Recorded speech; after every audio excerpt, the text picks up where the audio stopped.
Hello students, welcome back to my channel. कैसे हो आप सब? उम्मीद करती हूँ बेटा सभी अच्छे होंगे और अपना ख्याल भी रख रहे होंगे। तो बेटा आज हम करने जा रहे हैं अपनी वर्कशीट नंबर 5 हिंदी सब्जेक्ट की। बेटा 8th क्लास के लिए है। बस की यात्रा हम इसमें आज पढ़ेंगे, नया चैप्टर है, ठीक है। और 8 अक्टूबर की है। तो चलिए स्टार्ट करते हैं बेटा इसमें। तो बच्चों, आज इस कार्यपत्रक में हम अपने पाठ्य पुस्तक वसंत के तीसरे पाठ यानी कि बस की यात्रा का प्रथम भाग पढ़ने जा रहे हैं। यह हरिशंकर परसाई जी की व्यंग रचना है। तो बेटा ये किसकी है? हरिशंकर परसाई जी की व्यंग रचना, यानी कि इसमें व्यंग का यूज किया गया, बातों को सीधे तौर पर नहीं कहा गया। बच्चों, व्यंग एक ऐसी विधि होती है जिसमें हम बातों को सीधे सीधे ना कहकर बल्कि उसे इस प्रकार घुमा फिरा कर कहते हैं कि सामने वाले को बुरा भी न लगे और हमारी बातों को भी वह समझ जाए। इस पाठ में भी लेखक व्यंग का प्रयोग करते हुए भारत की सार्वजनिक परिवहन व्यवस्था पर गहरा चोट करते हैं। और आइए पाठ को पढ़ते हुए इसे समझते हैं कि वो किस तरीके से कह रहे हैं। तो बेटा देखो, हम 5 मित्रों ने तय किया कि शाम 4 बजे की बस से चले। पन्ना ने इसी कंपनी की बस सतना के लिए घंटे भर बाद मिलती है। तो बेटा देखो, पन्ना एक स्थान का नाम है। पन्ना से इसी कंपनी की बस सतना के लिए कुछ घंटे बाद या घंटे भर बाद मिलती है, जो जबलपुर की ट्रेन मिला देती है, जिससे उनको फिर जबलपुर की ट्रेन मिल जाती है। हम में से 2 को सुबह काम पर हाजिर होना था, इसलिए वापसी की यही रास्ता अपनाना जरूरी था। लेकिन बेटा वो घंटे भर का इंतजार नहीं कर सकते थे, क्योंकि उनको क्या करना था, सुबह पर वापस काम पर जाना था, ठीक है, या हाजिर होना था उनमें से किन्हीं 2 मित्रों को, ठीक है। तो इसलिए उन्होंने इसको अपनाने का फैसला लिया, या इसी रास्ते को अपनाने का फैसला जरूरी समझा।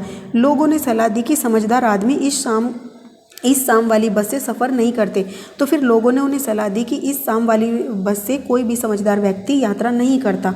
अब वो पूछता है कि क्या रास्ते में डाकू मिलते हैं? तो वो बोलते हैं नहीं, बस डाकिन है। तो वो बताते हैं कि बस ही डाकिन है, डाकुओं की ज़रूरत नहीं है। तो ये व्यंग का इस्तेमाल किया। डाकिन क्यों बोला गया बेटा? देखो अब यहाँ पर आगे समझोगे तुम इसको।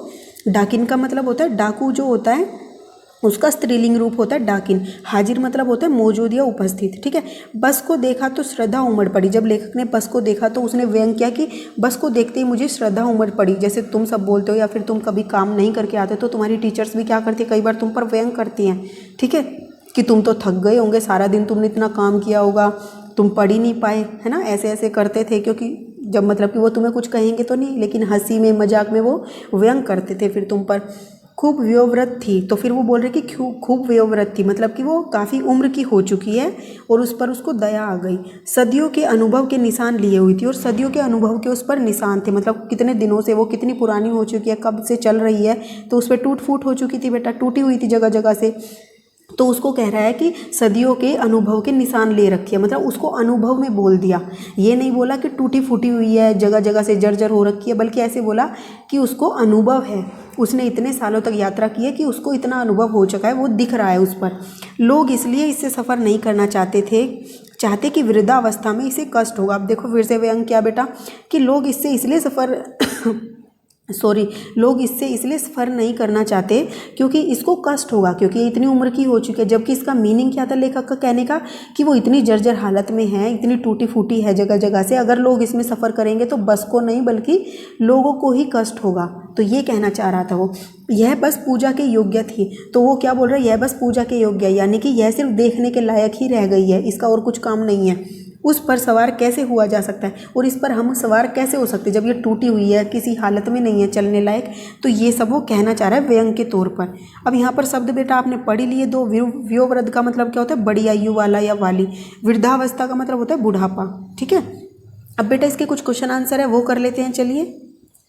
तो बेटा देखो फर्स्ट क्वेश्चन क्या है, इस गद्यांश पर आधारित लेखक ने बस से यात्रा करने का निर्णय क्यों लिया, ठीक है। तो लेखक ने बेटा क्यों किया था, जो लेखक और उनके 5 मित्रों ने आएगा यहाँ, ठीक है, ने बस से यात्रा करने का निर्णय इसलिए लिया क्योंकि उनमें से 2 को सुबह काम पर जाना था, ठीक है। इसलिए उन्होंने बस के द्वारा शाम को ही यात्रा करने का निर्णय लिया, ताकि वह सुबह अपने घर पहुँच जाए और फिर वहाँ से वो अपने काम पर चले जाएँ, ठीक है।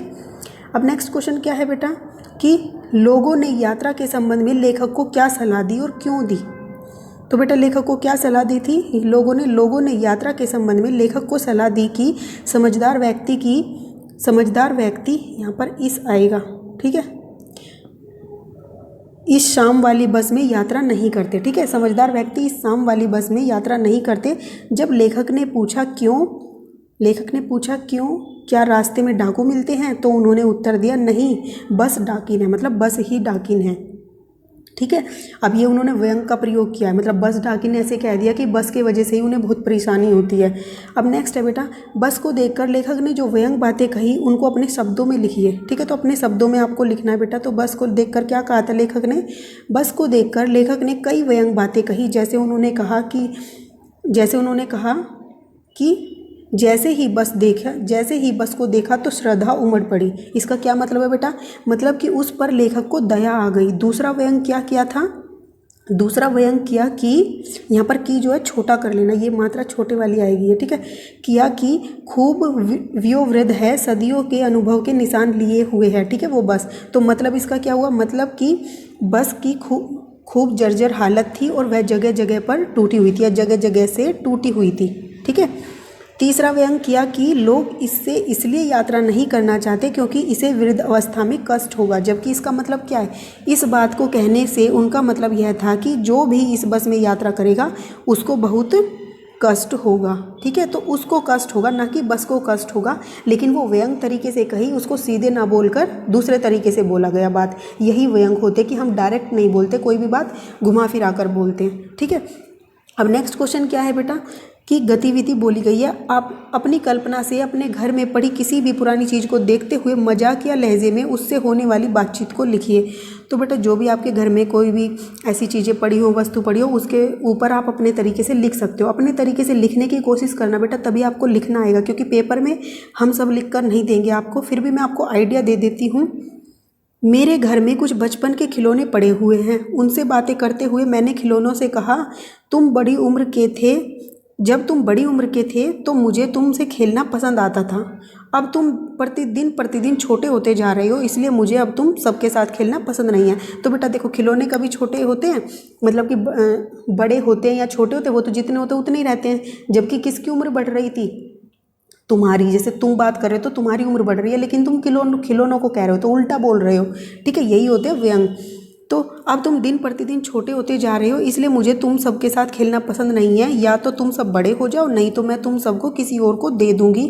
लेकिन यह खिलौने इतने जिद्दी हैं कि मेरी बात सुनते ही नहीं, बल्कि दिन प्रतिदिन और भी ज़्यादा छोटे होते जा रहे हैं। तो ये एक हंसी की और मजाक की बात है बेटा, उल्टा बोल रहे हो तुम बार बार। इसी तरीके से तुम अपनी कहानी बना सकते हो। ठीक है, तो ये थे बेटा आपके आज के कुछ क्वेश्चन। उम्मीद करती हूँ आपको अच्छे से समझ आ गए होंगे। फिर भी कोई डाउट रह जाए तो आप मेरे से कमेंट बॉक्स में पूछ लेना। इस वीडियो में बेटा इतना ही। अपना जो नेक्स्ट टॉपिक होगा हम अपनी नेक्स्ट वीडियो में करेंगे। तब तक के लिए ऐसे हंसते रहिए, मुस्कुराते रहिए, पढ़ते रहिए और आगे बढ़ते रहिए। Thank you.